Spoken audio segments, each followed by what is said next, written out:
Family abandoned me because sis blames me for her divorce. Years later, I get an email out of nowhere explaining me everything with proof, so I ruin her life with it. Almost 7 years ago, my family cut me out of their lives and kicked me out of the house. I, 29 male, was 22 at the time and wasn't financially stable enough to rent an apartment on my own, and what had happened was so sudden that I'd had no time to prepare myself for it at all, mentally or financially. The reason behind all of this was my sister. My sister, Hannah, 37 female, and I have never been close because of the significant age gap between us. She got married to her boyfriend, Pete, 39 male, of 3 years when she was 27, and they were married for 3 years.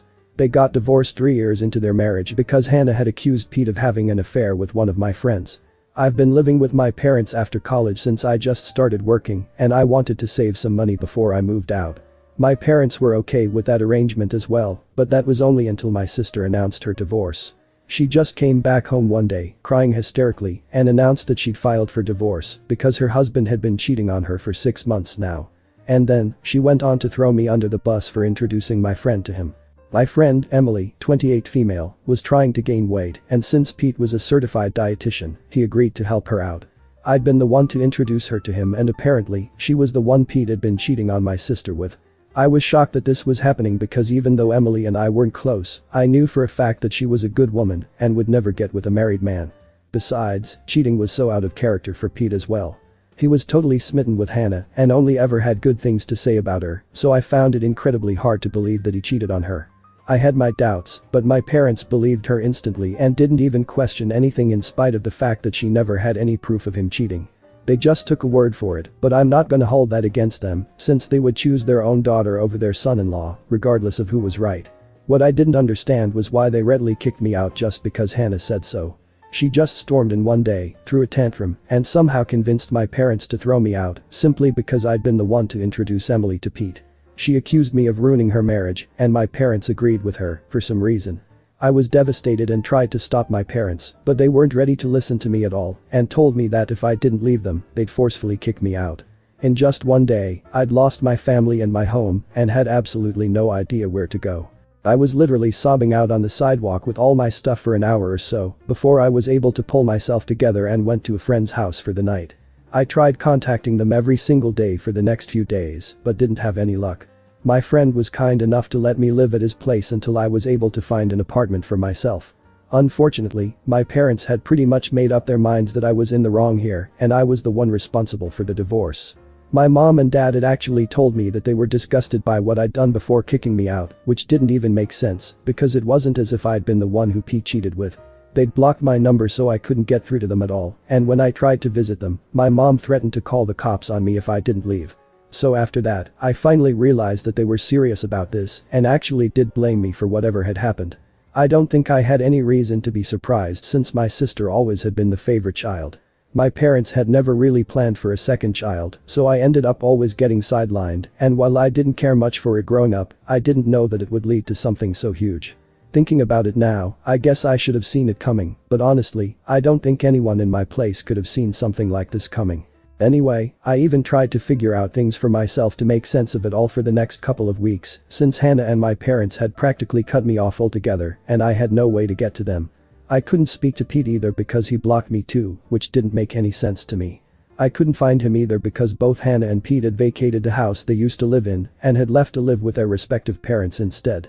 So I had no way to get through to anyone involved, which is why I approached my last resort to get to the truth, Emily.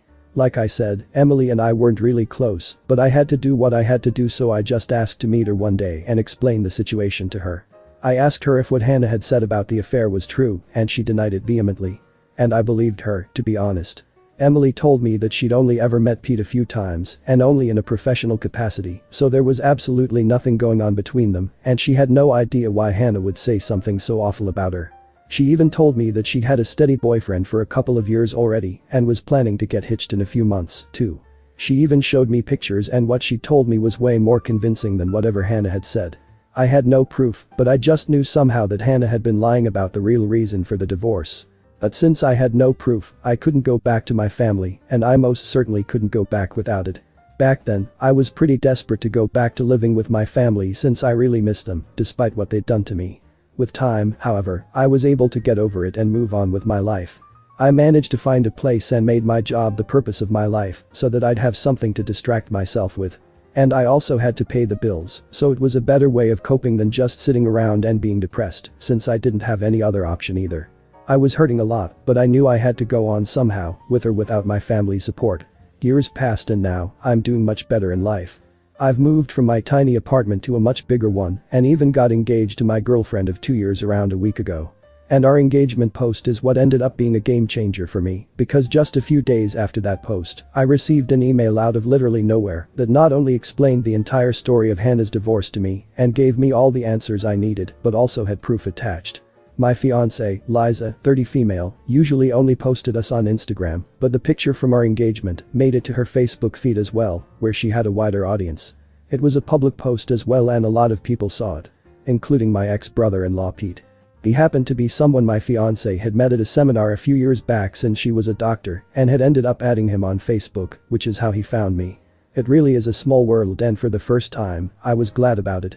He reached out to me a few days after we posted, but instead of texting me on social media, he decided to send me an anonymous email. He explained later on that he did this just so that he wouldn't feel weird about what he was doing, since it had been several years since his divorce, and he didn't want to seem like a sore loser who still hadn't managed to move on from what happened. Besides, he'd been the one to block me in the first place, so he felt weird and conscious about getting back in touch with me about something that happened so many years back. Coming to the contents of the email I received, it had the full story and proof of what had happened 7 years ago, and I couldn't believe my eyes when I went through it. So apparently, my sister had been the one cheating on Pete and not the other way around like she'd been telling us for so long. Not only was that a huge lie, but even more interesting was the fact that she'd been cheating on Pete with a friend of mine, just like she'd accused him. My friend Frank, 28 male, was a cashier at the grocery store near Hannah's house back then, and I never would have made the connection myself, since I'd literally never seen them together. I guess they'd kept it well under wraps, but not enough for Pete to not find out. And when Hannah was confronted, she told Pete that it was all my fault because I'd been the one to introduce her to Frank and had even told her about how he needed her help since he was an aspiring singer and she was a pretty good singer herself. She'd agreed to help him and bam, they'd fallen in love before they knew it. She even said that I was in on it and it helped them keep things under wraps for so long.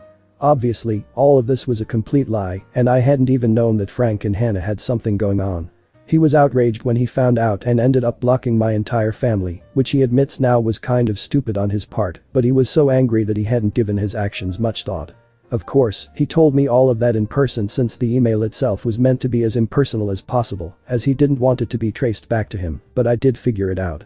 The proof that he'd attached were a bunch of screenshots of emails between my sister and Frank, where they were discussing how easy it is to fool Pete and were full of confessions of love and plans for where they were gonna meet next.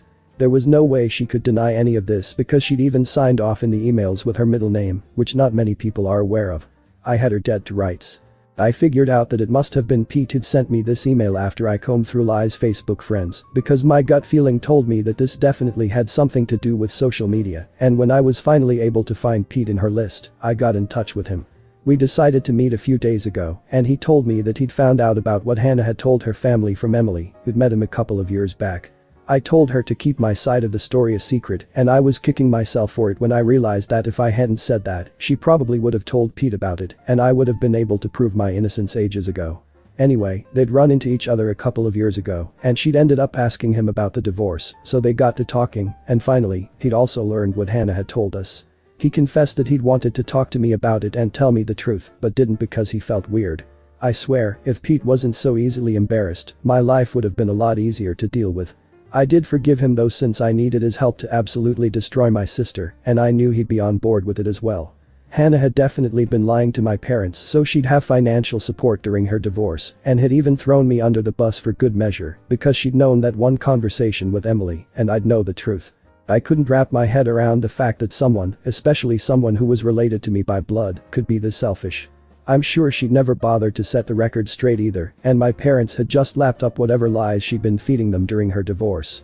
She'd known that if the truth about her being the cheater had been revealed to her parents, she would have been in big trouble, and she just couldn't risk that.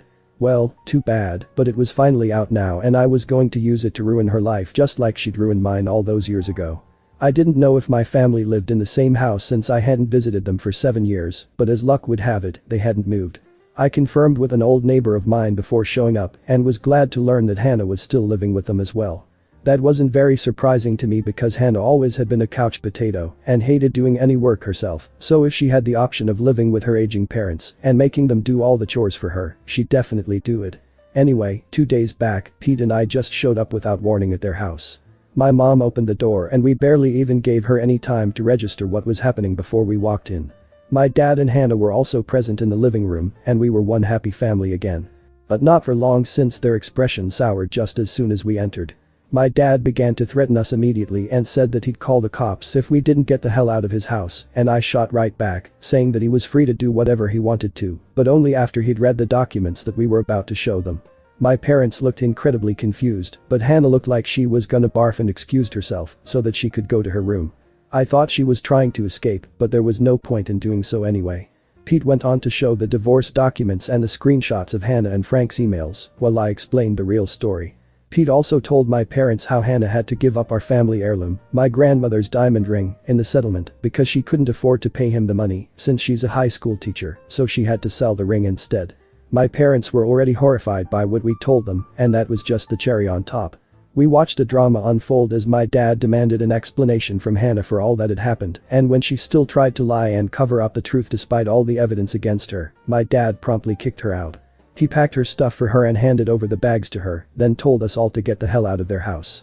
I didn't need to be told twice and left with Pete while my sister begged and pleaded with my parents to let her back in just like I had all those years ago. This was karma at its best, and I couldn't be happier about it. It's been a couple of days since then and my sister showed up at my place a few hours ago, demanding that I make things right with my parents immediately.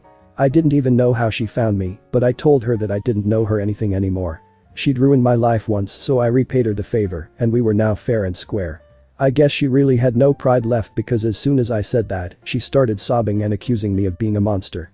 I didn't care much for her drama, though, and shut the door while she continued to sob relentlessly. I just put my headphones on and listened to music while Liza, my fiancée, worked in her study, so neither of us would be disturbed. After a while, Hannah finally left us alone, but she'd left a message with a marker on my door to remind me that I was nothing but a revengeful monster. I don't see anything wrong with what I did very frankly and don't feel sorry in the least, but Hannah seems pretty convinced that I'm the villain here, somehow. I just did do her what she'd done to me several years ago, except that I told the truth, while she did nothing except lie and throw me under the bus. So what do you guys think? Am I the a-hole for ruining my sister's life and getting her kicked out 7 years after she accused me of causing her divorce? Update 1. So, Hannah has still been bothering me, even though a whole week has passed since she got kicked out. I had to threaten her with the fear of cops when she called me for the 14th time today, and only then did she stop. I don't even know how she managed to find my phone number and address, but I'm least interested in that right now. Hannah's trying to make me feel sympathetic towards her because I guess a schoolteacher's salary isn't enough for her to live on, but I don't think that's true, and she's just upset that she has to look for a place and pay for her own rent, electricity, and groceries now that our parents have kicked her out, so I don't feel too sorry for her. And in case you guys were wondering, yes, I did block her number several times, but I guess she's making her friends add me to conference calls, so there's no point. As for my parents, they're just as bad, if not worse than Hannah. They found me on Facebook and saw the post about my engagement as well. So now, they want to be part of my life once more and even express their desire to attend my wedding. They haven't apologized yet, but for some reason, they expect me to just invite them to my wedding, which is supposed to be a really important day for me. I don't understand where these people find the guts to say crap like this, but at least I'm not responding to any of it. Liza and I have had a field day reading their texts because there's really just no way they're for real right now. It's all just really sad for them. Update 2. Hannah showed up at my house yet again after I threatened to report her for harassment yesterday. I was about to leave for work, but she stopped me by throwing herself across the hood of my car and refused to budge until I spoke to her. It was pretty exasperating, and I ended up actually calling the police this time. They took her away while she screamed and cried and tried her best to show me as the bad guy here, but unfortunately, nobody was buying her sad girl act here. It took some time to press charges against her, but as soon as I got it done, I left for work because I didn't want to let this little incident ruin my day. I was sure my parents would bail her out anyway since she was their favorite, and I turned out to be right as well. My parents, after bailing her out, sent me a lengthy text about how I was being way too harsh on them for an honest mistake that they'd made almost a decade ago. It was hilarious because nothing about what my sister and parents had put me through was either honest or even a mistake. They knew what they were doing and were definitely aware of how cruel they were, but that didn't stop them from throwing me out onto the street in spite of knowing that I had no other place to go. So now that I can do the same to them, I don't see a reason to be forgiving and kind. I texted my parents back saying that they'd lost any right to tell me what I could and couldn't do 7 years ago. So they'd better stop deluding themselves.